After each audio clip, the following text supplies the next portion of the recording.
सुप्रभात बच्चों, कैसे हैं आप सब।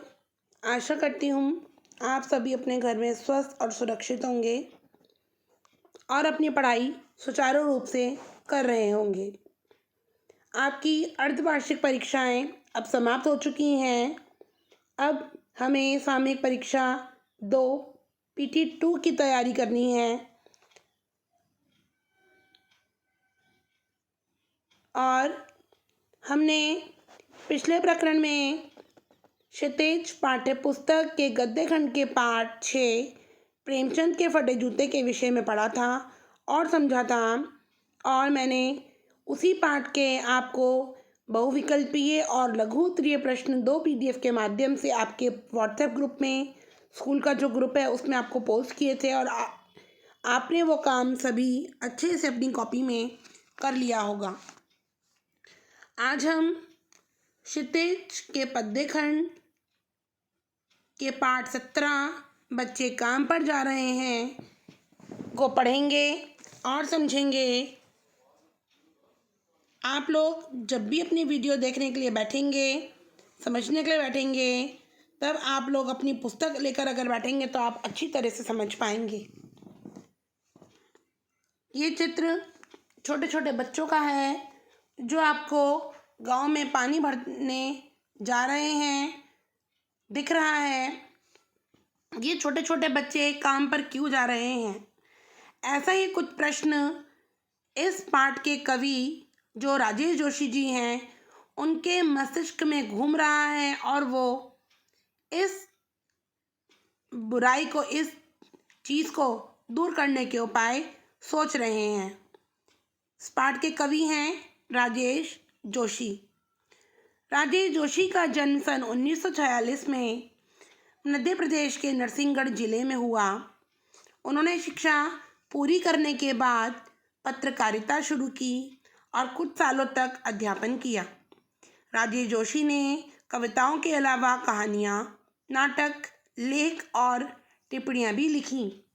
साथ ही उन्होंने कुछ नाट्य रूपांतर भी किए हैं। कुछ लघु फिल्मों के लिए पटकथा लेखन का कार्य भी किया। उन्होंने भर्तृहरि की कविताओं की अनुरचना, भूमिका, कल्पतरु यह भी एवं मायाकोव्स्की की कविता का अनुवाद पतलून पहिना बादल नाम से किया है। कई भारतीय भाषाओं के साथ साथ अंग्रेजी, रूसी और जर्मन में भी राजेश जोशी जी की कविताओं के अनुवाद प्रकाशित हुए हैं। राजेश जोशी के प्रमुख काव्य संग्रह हैं एक दिन बोलेंगे पेड़, मिट्टी का चेहरा, नेपथ्य में हंसी और दो पंक्तियों के बीच। उन्हें माखनलाल चतुर्वेदी पुरस्कार, मध्य प्रदेश शासन का शिखर सम्मान और साहित्य अकादमी पुरस्कार से सम्मानित भी किया गया है। राजेश जोशी की कविताएं गहरे सामाजिक अभिप्राय वाली होती हैं। वे जीवन के संकट में भी गहरी आस्था को उभारती हैं। उनकी कविताओं में स्थानीय बोली, बानी, मिजाज, मौसम सभी कुछ व्याप्त है। उनके काव्यलोक में आत्मीयता और लयात्मकता है तथा मनुष्यता को बचाए रखने का एक निरंतर संघर्ष भी। दुनिया के नष्ट होने का खतरा राजेश जोशी को जितना प्रबल दिखाई देता है, उतना ही वे ज्ञापन की, जीवन की संभावनाओं की खोज के लिए बेचैन दिखाई देते हैं। इस पाठ प्रस्तुत कविता में बच्चों से बचपन छीन लिए जाने की पीड़ा व्यक्त हुई है। कवि ने उस सामाजिक आर्थिक विडंबना की ओर इशारा किया है जिसमें कुछ बच्चे खेल, शिक्षा और जीवन की उमंग से वंचित हैं। बच्चे काम पर जा रहे हैं। राजेश जोशी। पाठ का सारांश के माध्यम से आपको इसका पढ़ने का हिंट मिल जाएगा कि इसमें कवि ने पाठ में बताया क्या है। राजेश जोशी ने हमेशा मानवीय दुखों, खासकर बच्चों और महिलाओं के दुखों को अपनी कविता में स्थान दिया है। राजेश जोशी जी ने मानवीय दुखों मीन्स मानव के जीवन में जो दुख हैं, खासकर बच्चों और महिलाओं के दुखों को, कि मानव जीवन क्या है, मानव जीवन सुखी भी है तो दुखी भी है, और मानव जीवन में जितने भी दुख हैं उसमें खासकर बच्चों के और महिलाओं के जीवन में जो दुख हैं उन सभी को अपना विषय बनाकर उन्होंने अपनी कविताओं में उनको विशेष स्थान दिया है।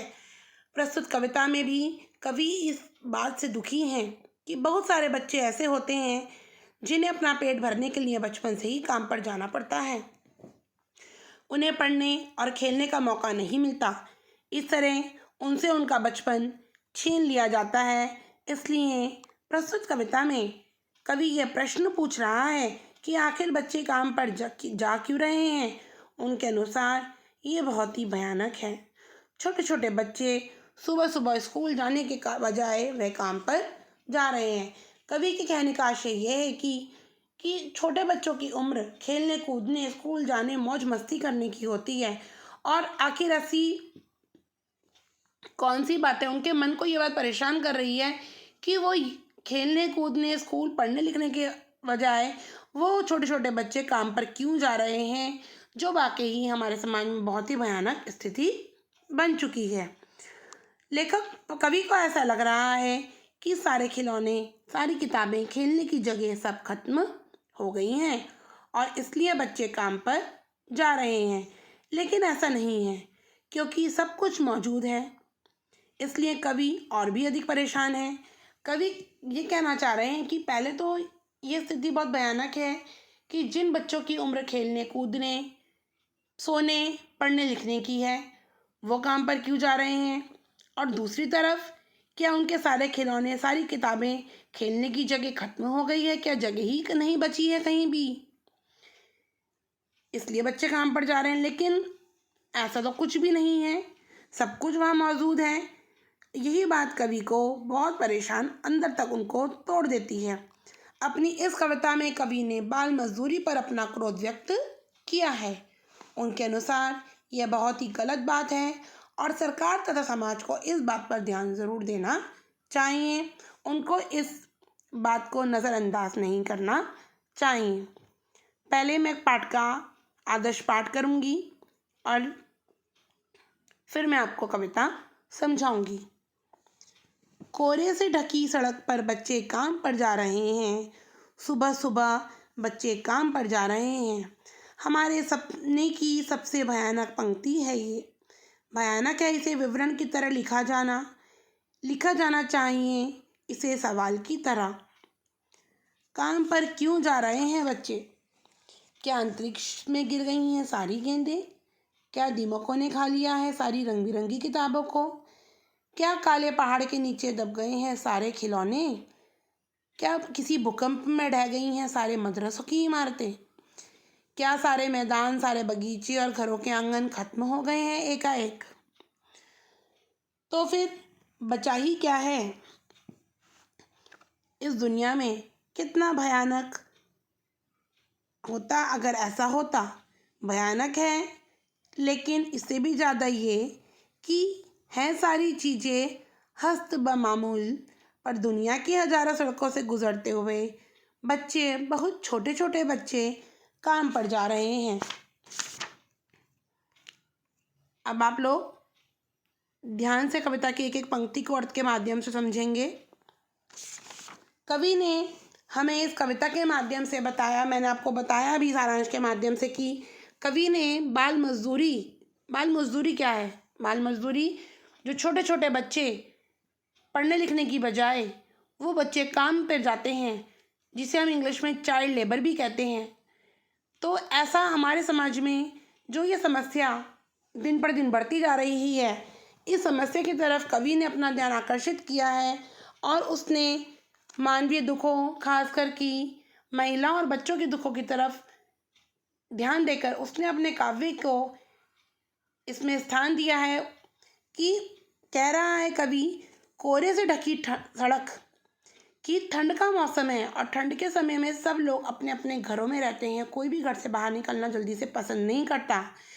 कोहरे से ढकी सड़क पर चारों तरफ कोहरा ही कोहरा है, कुछ भी दिखाई नहीं दे रहा है, पर बच्चे काम पर जा रहे हैं। सुबह का वक्त है बच्चों, सर्दी की सुबह है, चारों तरफ कोहरा ही कोहरा सड़क पर छाया हुआ है, कुछ भी दिखाई नहीं दे रहा है। और उस वक्त बच्चे कोहरे से ढकी सड़क पर बच्चे इतनी सर्दी में काम पर जा रहे हैं, क्योंकि वह बच्चे मजदूरी करने को विवश हैं। बच्चे काम पर जा रहे हैं। बच्चे दूर दूर तक वो देख रहा है कि बहुत छोटे छोटे बच्चे भी काम पर जा रहे हैं। हमारे समय की सबसे भयानक पंक्ति है ये। वो कह रहा है कि हमारे समय में, जिस समय में हम रह रहे हैं, जिस समय में हम अपना जीवन यापन कर रहे हैं, उस समय की सबसे भयानक पंक्ति है। कहने का आशय ये है कि ये कोई बहुत अच्छी बात नहीं है कि हम सब लोग देख रहे हैं और इस चीज़ को हम दूर करने की कोशिश नहीं कर रहे हैं। जिस उम्र में बच्चों को खेलना कूदना चाहिए, स्कूल जाना चाहिए, और वो इस उम्र में बच्चे काम पर जा रहे हैं। बच्चों का काम पर जाना कवि को अंदर तक झकझोर देता है, तोड़ देता है, परेशान कर देता है, और वह इस पर बहुत क्रोधित हो रहे हैं। लिख रहे हैं, भयानक है इसे विवरण की तरह लिखा जाना। अगर हमारे समय की सबसे भयानक स्थिति, सबसे भयानक चीज़ है ये कि वो ऐसा देख रहा है और ऐसा हो भी रहा है हमारे समाज में कि बच्चे बाल मजदूरी करने के लिए, बाल श्रम करने के लिए विवश हैं, तो उससे मतलब देखना जितना भयानक होगा, देखना जितना डरावना होगा, अगर हम इस बात को देखें तो उससे ज़्यादा अगर हम सोचने समझने की कोशिश करें तो उससे भी कहीं ज़्यादा कठिन और भयानक होगा इसे विवरण की तरह लिखा जाना। विवरण की तरह लिखा जाना मीन्स कि इसे अगर हम किसी के सामने, अगर हम कोई बातचीत करें, कुछ भी करें, ऐसे लिखें, हम इसे मतलब लिखने की कोशिश करें कहीं भी, तो इसे और भी कठिन होगा कि अगर इसे विवरण की तरह व्याख्या अगर हम इस पर करने बैठ जाएं, हम इस पर अगर कुछ भी बात करने बैठ जाएं, तो ये जो भी सुनेगा, जो भी समझेगा, जो भी इस बात को देखेगा, वही अंदर तक टूट जाएगा, अंदर तक क्रोधित हो जाएगा, क्योंकि हमारे समाज में ये बहुत ही गलत हो रहा है। लिखा जाना चाहिए इसे सवाल की तरह। अब बोल रहा है कवि कि अगर भयानक है इसे विवरण की तरह लिखा जाना, तो इसे लिखना चाहिए एक सवाल की तरह। अगर हम कहें तो हमें अपनी सरकार से, शासन से, समाज से हमें ये एक सवाल की तरह पूछना चाहिए, हक से पूछना चाहिए कि वे छोटे छोटे नन्हे नन्हे बच्चे जिनकी उम्र अभी पढ़ने खेलने कूदने की है, वो काम पर क्यों जा रहे हैं। वो कह रहा है कि समाज, सरकार, शासन कर क्या रहा है। अगर देखना इतना भयानक है, समझना इतना भयानक है, तो इस पर सवाल भी खड़े होने चाहिए। हमें अपनी सरकार से, समाज से, शासन सबसे पूछना चाहिए कि आखिर बच्चों के, छोटे छोटे बच्चों के काम पर जाने का कारण क्या है। और ये कोई छोटी बात नहीं है, ये बहुत बड़ी परेशानी है। फिर बोल रहे हैं कवि, काम पर क्यों जा रहे हैं बच्चे? क्या अंतरिक्ष में गिर गई हैं सारी गेंदें? क्या दीमकों ने खा लिया है सारी रंग बिरंगी किताबों को? क्या काले पहाड़ के नीचे दब गए हैं सारे खिलौने? क्या किसी भूकंप में ढह गई हैं सारी मदरसों की इमारतें? फिर कवि के मन में प्रश्न उठ रहा है कि बच्चे आखिर काम पर क्यों जा रहे हैं, क्या कारण है। अभी तक तो ये था कि सवाल की तरह से लिखा जाए, हमें पूछना चाहिए, लेकिन अब वो बोल रहा है, अपनी बात को आगे बढ़ाते हुए बोल रहा है, क्या अंतरिक्ष में गिर गई हैं सारी गेंदें? छोटे छोटे बच्चे बचपन में गेंद से खेलकर कितने खुश होते हैं, उनके पास रंग बिरंगी गेंद होती है, रंग बिरंगी किताबें उनके पास होती हैं, जिनको पढ़कर देखकर वो खुश होते हैं। आपने देखा होगा, अगर हम अपनी जस्ट पर्सनल लाइफ के बारे में बात करें तो आपके घर में भी छोटे छोटे बच्चे हैं, आपके छोटे छोटे भाई बहन हैं। आप उनके आगे अगर कोई भी रंग बिरंगी किताब रख देते हैं, वो समझ नहीं सकते, बोल नहीं सकते, वो देखकर, उन रंग बिरंगे चित्रों को देखकर, उन रंग बिरंगी किताबों की चित्रों को देखकर वो कितना खुश होते हैं, आप ये देखकर उनको महसूस कर सकते हैं। आप उनके सामने गेंद रखते हैं, उनको गेंद से खेलना नहीं आता, लेकिन वो उधर से उधर गेंद को लुढ़काकर कितना खुश होते हैं। उन रंग बिरंगी किताबों को, गेंदों को देखकर भी वो कितना खुश होते हैं। तो कवि इसी बात को समझाते हुए कह रहा है, क्या बच्चों को काम पर जाता देख वो इतना दुखी है कि वो अपने इस दुख को किसी के सामने जाहिर नहीं कर पा रहा है। बस उसके मन में यही प्रश्न उठ रहा है कि बच्चे काम पर क्यों जा रहे हैं। फिर कह रहा है, क्या अंतरिक्ष में गिर गई हैं सारी गेंदें? क्या उन छोटे छोटे बच्चों के पास जो इतनी सारी रंग बिरंगी गेंदें थी, तो क्या वह सारी गेंदें वो खेलते खेलते क्या उनकी अंतरिक्ष में जा गिरी हैं, जो उनको मिल नहीं रही हैं, जो बच्चे वो काम पर जा रहे हैं? क्या दीमकों ने खा लिया है सारी रंग बिरंगी किताबों को?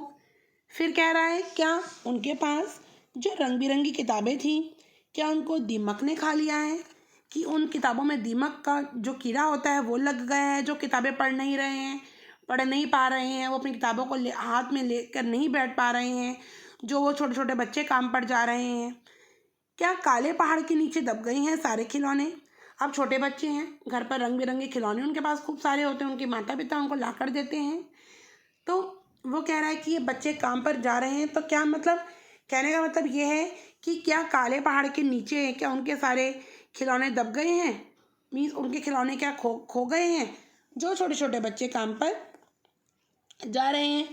और फिर कह रहा है क्या किसी भूकंप में ढह गई हैं सारे मदरसों की इमारतें? जब बड़े बड़े भूकंप आते हैं तब बड़ी बड़ी बिल्डिंग्स गिर जाती हैं, सब दब जाता है, कुछ पता नहीं चलता, सब तहस नहस हो जाता है।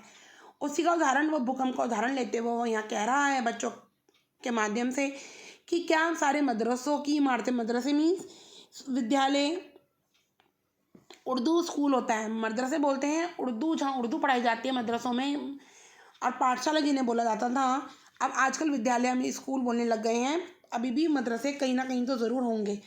तो क्या मदरसों की मीन्स, क्या उन उर्दू पाठशालाओं की, क्या उन स्कूलों की भवन क्या किसी भूकंप में ढह गए हैं? मीन्स क्या उनकी बिल्डिंग, मतलब जो बच्चे काम पर जा रहे हैं वो स्कूल नहीं जा रहे हैं, तो उसका भूकंप के उदाहरण के माध्यम से वो कह रहा है कि क्या उनके स्कूलों के भवन जो थे, बिल्डिंग्स जो थी, क्या वो किसी भूकंप के आने के कारण उसके नीचे दब गई हैं? मीन्स क्या भूकंप ने उन स्कूल की इमारतों को नष्ट कर दिया है, जो बच्चे स्कूल नहीं जा पा रहे हैं? कारण क्या है?